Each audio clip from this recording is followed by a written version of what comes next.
Hi, this is Rajesh Sharma. కొన్ని పార్టీల కలయిక కొంత విచిత్రంగా అనిపిస్తుంటుంది. ఇవి అంతిమంగా ఎటెళ్తుంది అని కూడా కొంత చర్చ దారితీస్తుంది చర్చకు. సో దేని గురించి అనుకుంటున్నారా? ఇది తెలుగు రాష్ట్రాలకు సంబంధం లేని అంశంగా కనిపిస్తుంది. కాకపోతే అంతిమంగా లోతుకు వెళితే మళ్ళీ తెలంగాణకు రిలేటెడ్గా పొలిటికల్ డెవలప్మెంట్ లాగా కనిపిస్తుంది. ఇదేంటంటే, నేను టైమ్స్ ఆఫ్ ఇండియాలో ఒక వార్త చూశాను. All India Ittehadul Muslimeen party, మనం ఎంఐఎం అని పిలుచుకుంటాం. ఎంఐఎం పార్టీ తమిళనాడులో అన్నా డిఎంకే పార్టీతో ఎన్నికల అవగాహన పొత్తు కుదుర్చుకుంది. సరే, తమిళనాడులో జరిగిన పరిణామానికి దీనికి సంబంధం ఏంటంటే నేను డీటెయిల్గా ఎక్స్ప్లెయిన్ చేస్తాను. సో ఈ వీడియో మొత్తం చూడండి.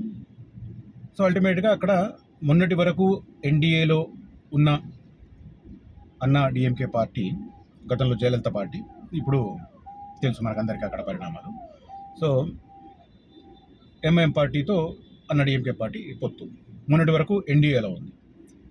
ఎలక్షన్స్ దృష్టిలో పెట్టుకొని తమిళనాడులో ఉన్న ముస్లిమ్స్ అంతా డిఎంకే వైపు వెళ్ళిపోతారన్న భయంతో ఎన్డీఏకు దూరం జరిగి ఇప్పుడు అక్కడ ఎన్డీఏతో సంబంధం లేదు అన్నట్టుగా పోటీ చేస్తుంది. సేమ్ టైం బీజేపీ కూడా అక్కడ కొద్దిగా ఊపు మీదనే కనిపిస్తుంది. I don't know, Prashant Bhushan మాటల్లో చెప్పాలంటే డబల్ డిజిట్ ఓట్ పర్సంటేజ్ ఖాయమంటారు. డబల్ డిజిట్ ఎంపీ సీట్లు కాదు, ఓట్ పర్సంటేజ్ బీజేపీకి అక్కడ రావచ్చు అంటున్నారు తమిళనాడులో.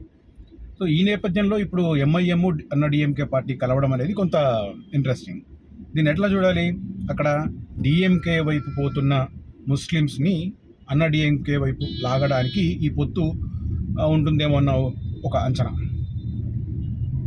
సో ఒకసారి తెలంగాణ వైపుకి వస్తే చూద్దాం.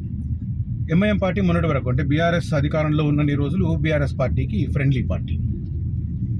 అక్కడ తమిళనాడులో మొన్నటి వరకు అన్నా డిఎంకే పార్టీ బీజేపీకి ఫ్రెండ్లీ పార్టీ. ఎలక్షన్స్ తర్వాత కూడా వెరీ న్యాచురల్, ఎందుకంటే డిఎంకే ఇటు ఇండి కూటమిలో ఉంది కాబట్టి, కాంగ్రెస్ సారథ్యంలో ఇండి కూటమిలో ఉంది కాబట్టి బీజేపీ సారథ్యంలోని ఎన్డీఏ వైపు అన్నా డిఎంకే పార్టీ ఎన్నికల తర్వాత మళ్ళీ అవకాశమే ఉంది. సో ఇక్కడ బీఆర్ఎస్తో ఉన్న ఎంఐఎం, అక్కడ అన్నా డిఎంకే బీజేపీలో. సో ఈ 4 పార్టీల మధ్య ఏంటి అనేది ఇప్పుడు గమ్మత్తు. అంటే బీజేపీ ఫ్రెండ్లీ పార్టీ అన్నా DMK, BRS friendly party MIM. Of course ఇప్పుడు ఇక్కడ కాంగ్రెస్కు దగ్గర అవుతున్న సంకేతాలు కనిపిస్తున్నాయి. అంటే ఓఐసీ వాళ్ళకంటే కూడా కాంగ్రెస్ వాళ్ళే ప్రయత్నం చేస్తున్నారు ఎంఐఎంను మచ్చిక చేసుకోవడానికి. ఎందుకంటే రేపు పొద్దున జీహెచ్ఎంసీలో పట్టు కావాలి అంటే ఎంఐఎంతో సహకారం ఉంటేనే అది సాధ్యమన్నది, బీజేపీని కంట్రోల్ చేయగలమనేది రేవంత్ రెడ్డి వ్యూహంలాగా కనిపిస్తుంది. ఆ ప్రయత్నం జరుగుతుంది. సో బీఆర్ఎస్ ఎంఐఎం, బీజేపీ అన్నా డిఎంకే. సో ఈ 4 పార్టీలు ఒక ఫ్రేమ్లో ఉన్నాయేమో అన్న సందేహం ఈ తమిళనాడు డెవలప్మెంట్ వల్ల కనిపిస్తుంది, నా అనాలిసిస్. ఇక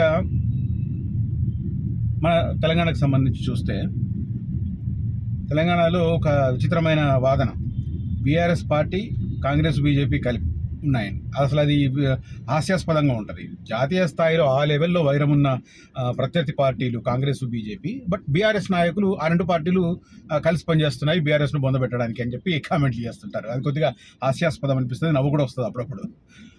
సరే, రాజకీయ నాయకులు ఏది మాట్లాడినా చెల్లుతుంది కదా. ఇక బీజేపీ, కాంగ్రెస్ బీజేపీ, బీఆర్ఎస్ కలిసి ఉన్నాయని బీజేపీ నాయకులు అంటారు. కాంగ్రెస్ నాయకులు బీఆర్ఎస్ బీజేపీ ఒకటే అంటారు. ఇప్పుడు కాంగ్రెస్ నాయకుల మాటకు కొంత బలం చేకూరేట్టుగా ఈ తమిళనాడు డెవలప్మెంట్ ఉందేమో అని అనిపిస్తుంది నాకు.